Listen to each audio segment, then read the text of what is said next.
తప్పు చేస్తానేమో అనే భయం ప్రయత్నించనివ్వని కథ.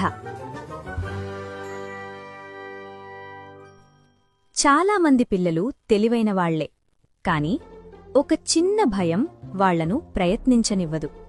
తప్పు చేస్తానేమో అదే భయం వాళ్ల ఎదుగుదలను నిశ్శబ్దంగా ఆపేస్తుంది. రాహుల్ అనే విద్యార్థి ఉండేవాడు.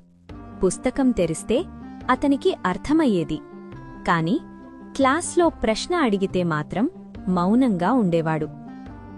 తప్పు అయితే అందరూ నవ్వుతారేమో అనే ఆలోచన అతన్ని ఆపేసేది. రాహుల్ ఒక్కరే కాదు, చాలామంది పిల్లలు కూడా ఇదే భయంతో తమను తాము ఆపేస్తుంటారు. తప్పు అయితే ఏమవుతుంది అని ఆలోచిస్తారు, కాని ప్రయత్నించకపోతే ఏమవుతుంది అని ఆలోచించరు. ఒకరోజు టీచర్ ఒక ప్రశ్న అడిగారు. రాహుల్కు జవాబు తెలుసు, కాని చేయి పైకెత్తలేదు. అదే క్లాస్లో ఇంకో విద్యార్థి జవాబు చెప్పాడు. క్లాస్ నవ్వింది, కాని టీచర్ మాత్రం నవ్వలేదు. ఎందుకంటే అతను ప్రయత్నించాడు. క్లాస్ తర్వాత టీచర్ రాహుల్ని పిలిచారు.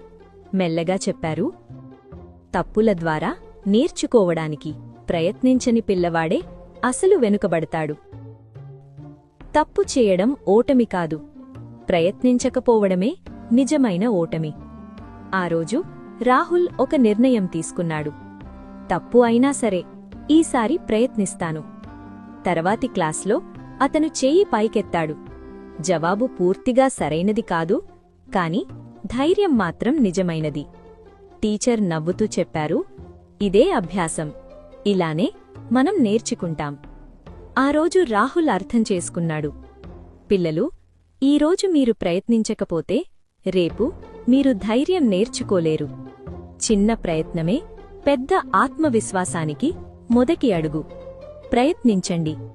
తప్పు అనేది శిక్ష కాదు, అది మీ గురువు.